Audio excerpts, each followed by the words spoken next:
This is a cartridge, the type of ammunition used in most small arms. It consists of a metal case, a bullet, a powder charge to drive the bullet, and a primer in the base to start the powder burning. A sharp tap with a pointed instrument will explode the primer, ignite the powder charge, and drive out the bullet. To control this powerful explosion and direct the bullet toward a target is the purpose of all small arms weapons.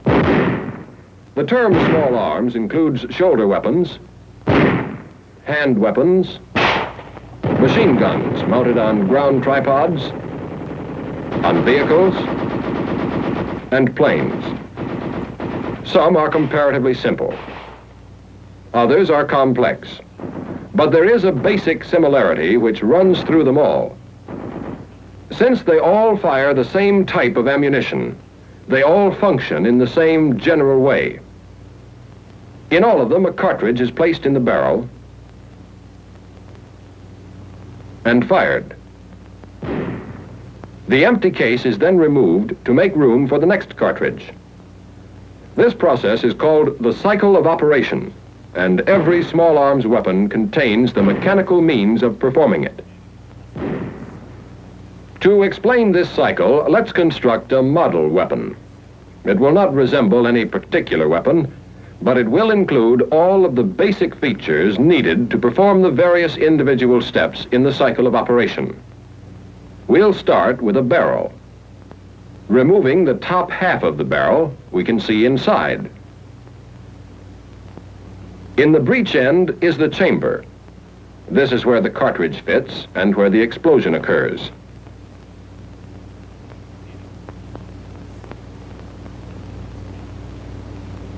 Placing the cartridge in the chamber is known as chambering.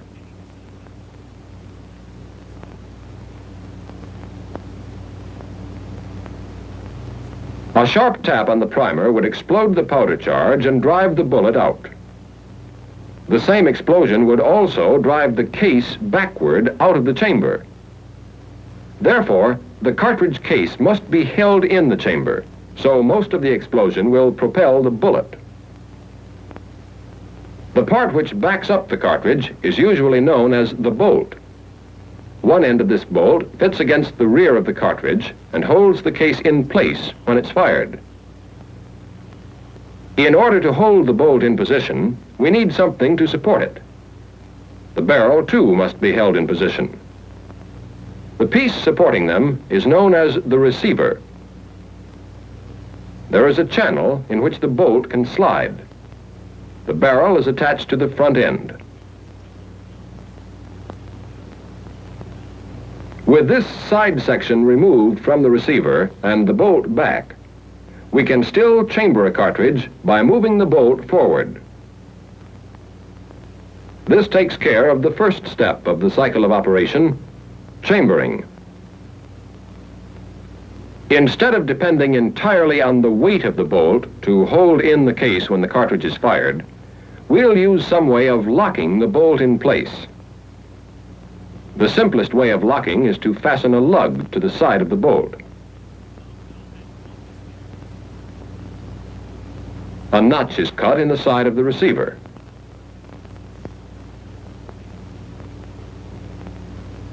When we close the bolt, we can turn it so the lug fits into the notch and the bolt is securely locked. This is the second step of the cycle of operation, locking. It can be made easier by adding a handle to move the bolt.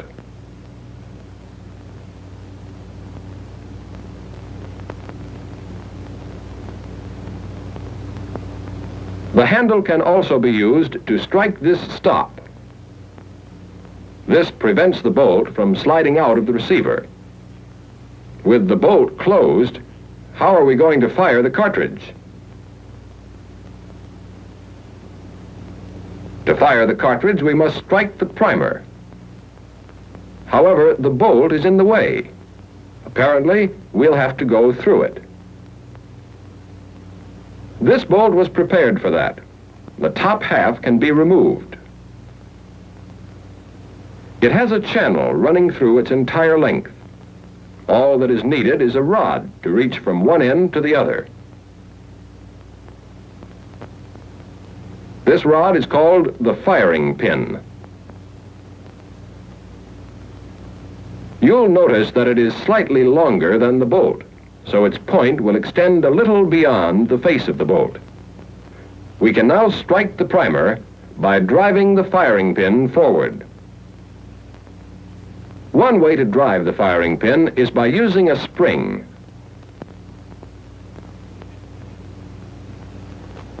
We've put the spring around the firing pin with one end against this stop. The other end is braced against this shoulder in the bolt. Now when we pull back the firing pin, the spring is compressed. When we release the pin, the spring drives it forward against the primer. This is one way of accomplishing the step known as firing. However, it's awkward to pull back the pin and release it by hand each time we want to fire. We need a means of holding the pin back until we're ready to fire. This is known as cocking. Supposing we put a hook or tang on the rear end of the firing pin. We can still pull the pin back and release it by hand. Now we'll rig up something to hook it onto. But first, we'll have to add a block to the receiver to hold the parts we'll need. The first part is a latch-like piece known as the sear. If we hold it here, under the firing pin, we can catch the tang of the pin when it's drawn back. We'll mount the sear on this pin so that it will pivot freely.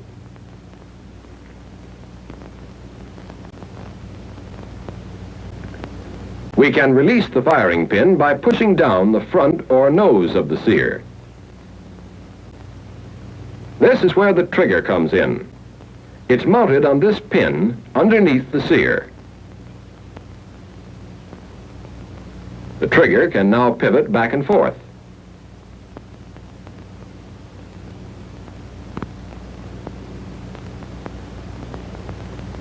When the trigger is squeezed, it moves the rear end of the sear up. The nose of the sear moves down, and the firing pin is released. Once the sear is lowered, we have to move it back up to catch the firing pin the next time it's pulled back.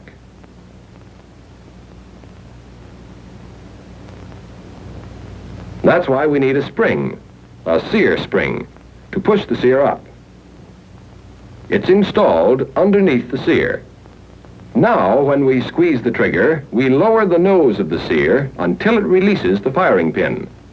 Then, when we let go of the trigger, the spring raises the sear nose so it will catch the firing pin when it comes back. The spring also returns the trigger to its original position. We no longer have to cock the firing pin by hand. As the bolt is opened, we can cock the weapon at the same time. The firing pin tang cams the nose of the sear down, and the sear snaps back up. As the bolt moves forward, the sear catches the tang and holds it, and the piece is ready to fire. That takes care of the step known as cocking. Now we have a basic firing mechanism similar to that used on a number of small arms weapons.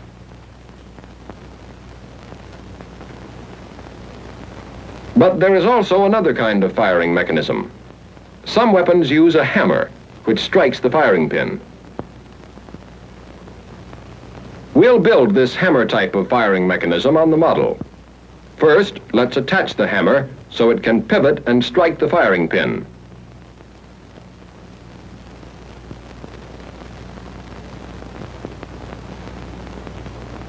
The spring was taken from around the firing pin to drive the hammer.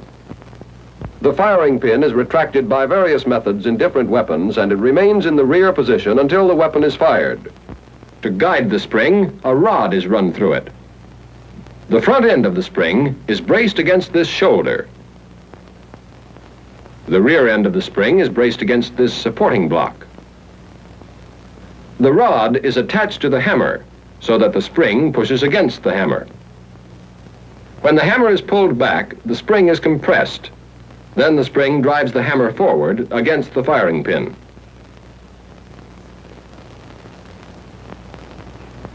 To cock this firing mechanism, we can use the same sear, trigger, and sear spring that we used before. When the hammer is pulled back, the sear snaps up into this notch and the weapon is cocked.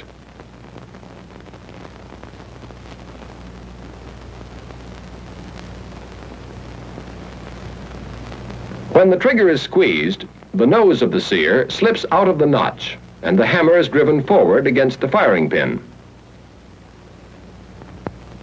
This mechanism, like the other one, can be cocked simply by opening and closing the bolt.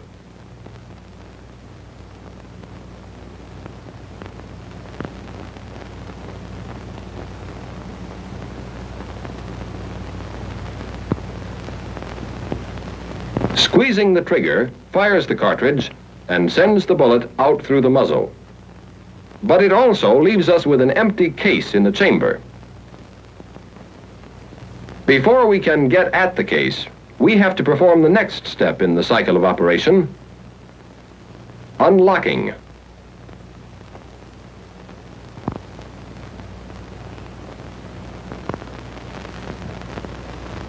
We still have the problem of removing the empty case from the chamber. This is known as extraction.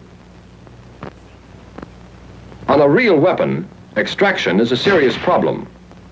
When a cartridge is fired, the case expands until it's tightly wedged in the chamber. We need something to grip the case firmly and extract it when we open the bolt.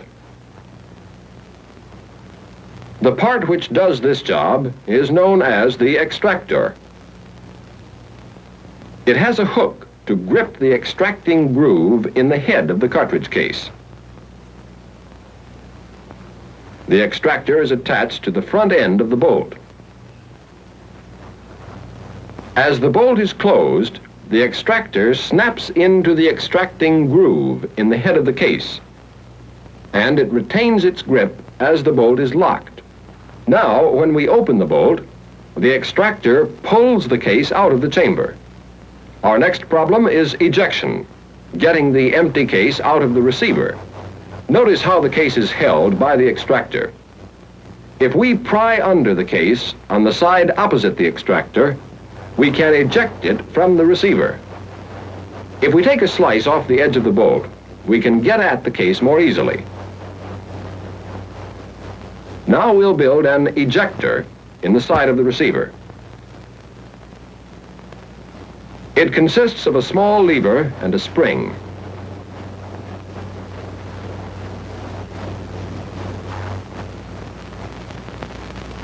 We'll attach the lever so it pivots at one end with the other end held outward by the spring. When we push the bolt forward, the ejector is moved into the side of the receiver. When the case is extracted, the ejector slides into the notch, strikes the case, and ejects it. Let's watch it again.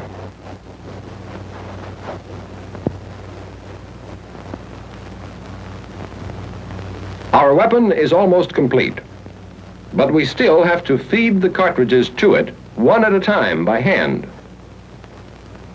The actual chambering of the cartridge is satisfactory. The bolt moves it forward and it enters the chamber. But once the weapon is fired and the empty case ejected, we want another cartridge waiting ready to be chambered. In other words, we want some method of feeding. There are several ways we can get feeding: by placing a clip of cartridges in the receiver, by using an ammunition belt, or by using a magazine.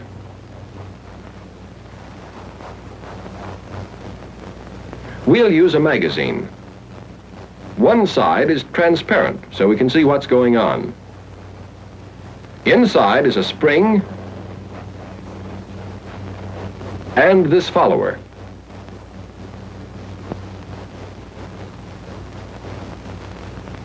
As the cartridge is put in from the top, the spring is compressed. As the next round is inserted, the first one is pushed down and the spring is further compressed. The spring, of course, keeps pushing the cartridges against the top.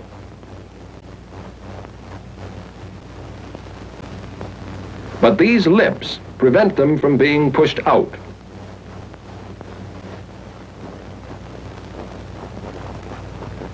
A cartridge can be removed only by sliding it forward like this. And once it is removed, the spring feeds the next one up into position. Now let's install the magazine into the receiver. The magazine is placed so that the top cartridge pushes against the underside of the bolt. When the bolt is opened, it slides back until the face of the bolt clears the rear of the cartridge. Then the cartridge is fed up into the path of the bolt. As the bolt comes forward, it strips the cartridge from the magazine and chambers it. And the spring in the magazine moves the next cartridge up into position. Now, each time the bolt is opened, a cartridge is waiting to be chambered. That's the last step in the cycle of operation, feeding. Our basic weapon is complete. It will perform all 8 steps of the cycle of operation. Let's take them in sequence. First, there's chambering, placing the cartridge in the chamber.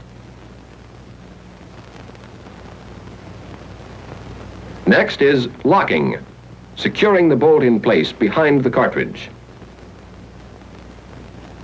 Then firing, squeezing the trigger so the firing pin will fire the cartridge. Unlocking, freeing the bolt from the barrel. Next, extraction and ejection, withdrawing and throwing out the empty case.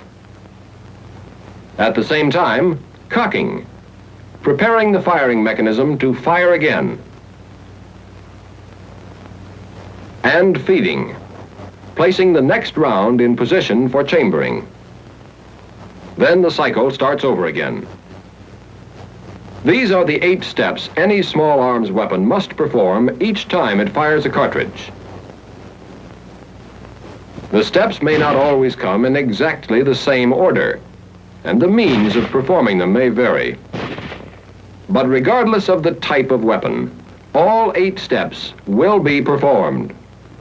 And once you know the cycle of operation, you've come a long way toward understanding any small arms weapon.